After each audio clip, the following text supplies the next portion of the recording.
Boss season 9లో second week elimination అయిన మనీష్ గారు మనతో పాటు ఉన్నారు. మనీష్ గారితో మాట్లాడదాం. హాయ్, ఎలా ఉన్నారు? బాగున్నాను, మీరు బాగున్నారా అండి? బాగున్నాను. యాక్చువల్లీ ఫోన్ ఈ సొసైటీకి దూరంగా బిగ్ బాస్లో ఉండటం ఎలా అనిపించింది? ఫస్ట్ నేను బేసికలీ ఫోన్ తక్కువ వాడతాను, సో నాకు పెద్ద ప్రాబ్లం లేకుండే. సొసైటీకి దూరంగా చాలా బాగుండే, టు బి హానెస్ట్. ఎందుకంటే ఏం వరీస్ లేవు, ఏం టెన్షన్స్ లేవు. సింపుల్ 15 days 15 members ఒక హౌస్లో ఉండడం ఎక్స్ట్రీమ్లీ డిఫరెంట్ ఎక్స్పీరియన్స్. సో అదైతే యాక్చువల్లీ చాలా నచ్చింది. ఇప్పటిదాకా ఫ్రెండ్స్ కూడా చెప్తున్నారు బయటకు రాగానే మళ్ళీ అన్ని లొల్లు పంచాయతీలు ఇష్యూలు అన్నీ వచ్చేస్తున్నాయి, వర్క్ ఇష్యూస్, ఫ్యామిలీవి ఇవన్నీ వస్తున్నాయి. కాబట్టి ఇంట్లో ఉంటేనే కొంచెం మంచిగా అనిపించింది. So I liked it. అంటే చాలా మంది కామన్ పీపుల్స్ బిగ్ బాస్కి వెళ్ళాలనుకుంటారు కదా, సో వెళ్ళాలి అనుకునే వాళ్ళకి ఏం చెప్తారు? ట్రై చేయండి చెప్తున్నా. లైక్ నేను వెళ్ళే ముందు నేను అనుకున్న అరే అసలుకి ఏముంటుంది, అది ఇది టీవీ ముందు చూసి ఇట్లా కూర్చుంటాం కదా, మస్తు అనుకుంటాం టీవీ ముందు కూర్చొని ఇది చేసేయచ్చు అది చేయొచ్చు అని.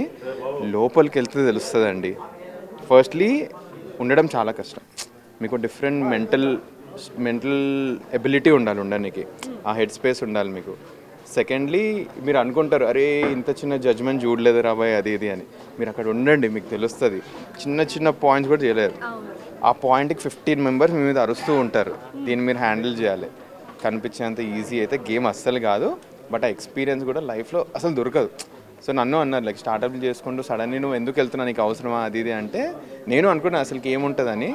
వెళ్ళిన తర్వాత నా ఒపీనియనే చేంజ్ అయిపోయింది. అరే ఇట్లాంటి నేను ఎప్పుడు ఫేస్ చేయలేదు, ఇట్లాంటి ఎక్స్పీరియన్స్ బెస్ట్ అండి. One of the best experiences in my life Bigg Boss house. Bigg Boss season 9లో డిఫరెంట్ మైండ్ సెట్ ఉన్న వాళ్ళు ఉన్నారు కదా, సో మీకు బాగా అటాచ్ అయిన వాళ్ళు ఎవరు? ఆల్రెడీ చెప్పాను, సంజన గారు ఆల్రెడీ చెప్పారు కాబట్టి వేరే వాళ్ళ ఇమాన్యుల్ గారు. సో ఇమాన్యుల్ గారు నేను యాక్చువల్లీ చాలా మంచి ఫ్రెండ్స్ అండి. ఇది ఎంతవరకు బయట కనిపిస్తుందో నాకు తెలీదు. రోజు రాత్రి నేను ఇమాన్యుల్ గారు మాట్లాడుకుంటాం ప్రతి ఒక్కటి. ఏమంటారు, నాకేమన్నా ఇట్లా టెన్షన్స్ ఉంటే ఇమాన్యుల్ గారు ఇట్లా షేర్ చేసుకుంటారు. It's very nice person. చాలా చాలా చాలా మంచి అతను ఇమాన్యుల్.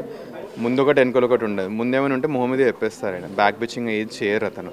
సో ఇమాన్యుల్ నాకు చాలా ఇష్టం అండి. డే నుంచి నైట్ వరకు కూడా మొత్తం చూపియరు కాబట్టి ఏదో చిన్నవి చూపిస్తారు. ఇప్పుడు వస్తుంది. సో దానివల్ల చాలా మంది ఆడియన్స్ చిన్న వాటికి నెగిటివ్గా చూపించే ఇది కనిపిస్తుంది. మరి అలాంటప్పుడు ఎలా అనిపిస్తుంది? ఫస్ట్లీ ఏంటంటే ఆడియన్స్ నెగటివ్ చూపించడం ఒక లెక్క అవుతుంది, రివ్యూవర్స్ నెగటివ్ మాట్లాడడం ఒక లెక్క అవుతుందండి. నాకు బయటికి వచ్చిన తర్వాత తెలిసింది ఏమంటారు, ఐ గెస్ స్పెసిఫిక్ రివ్యూవర్స్ కొంచెం చాలా నెగటివ్గా మాట్లాడారని.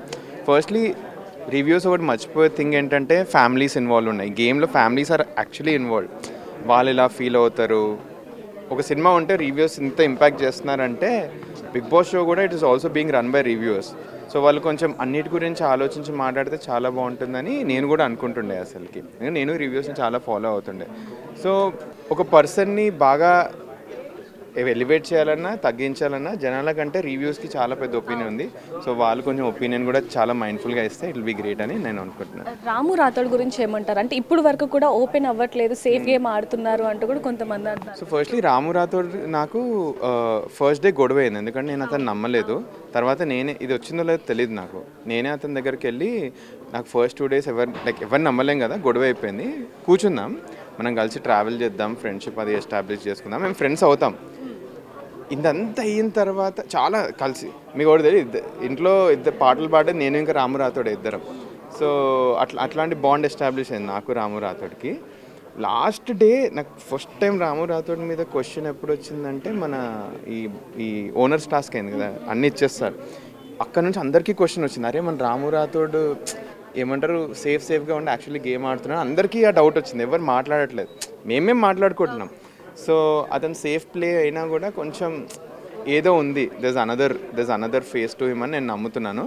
బట్ ఏదైనా టాస్క్ వస్తే మేము ఫస్ట్ రాము గురించే ఆలోచిస్తాం. By the way is very good at task.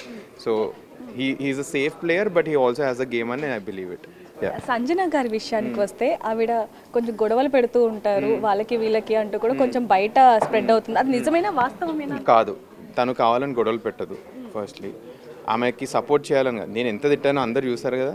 ఈ ఒపీనియన్ ఉన్నోడే ఒక ఆమె మీద ఒపీనియన్ చేంజ్ చేసినంటే నేను వాళ్ళ గేమ్ అర్థం చేసుకున్నాను. ఫస్ట్లీ కావాలని గొడవ పెట్టదు. గేమ్ ఫార్మాటే అది కదండి. బిగ్ బాస్ ఎందుకు చూస్తారు? టాస్క్ కోసం చూస్తారు, ఎంటర్టైన్మెంట్ కోసం చూస్తారు, కొంతమంది గొడవల కోసం చూస్తారు. తినకే అవన్నీ తెలుసు అనమాట. టాస్క్ ఉంటే టాస్క్ ఇచ్చి పడేస్తుంది, ఎంటర్టైన్మెంట్ అంటే జోక్లు వేస్తుంది.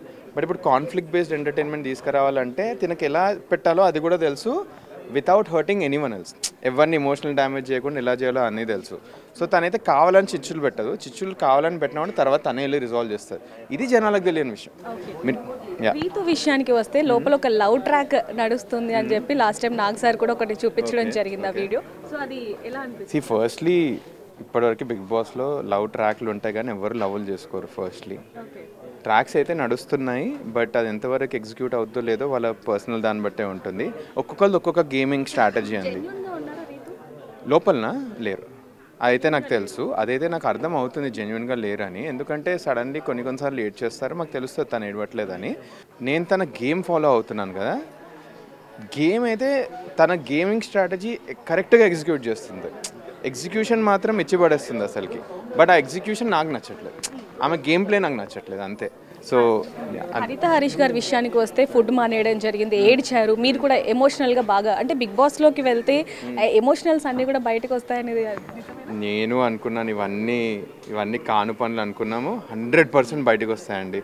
ఎందుకంటే మీరే సింపుల్ ఒక ఫోర్ డోర్స్లో ఈ హోటల్ ఈ రూమ్లో కూర్చొని ఉండండి ఒక 15 డేస్కి, మీ ఎమోషన్లో బయటపడిపోతాయి.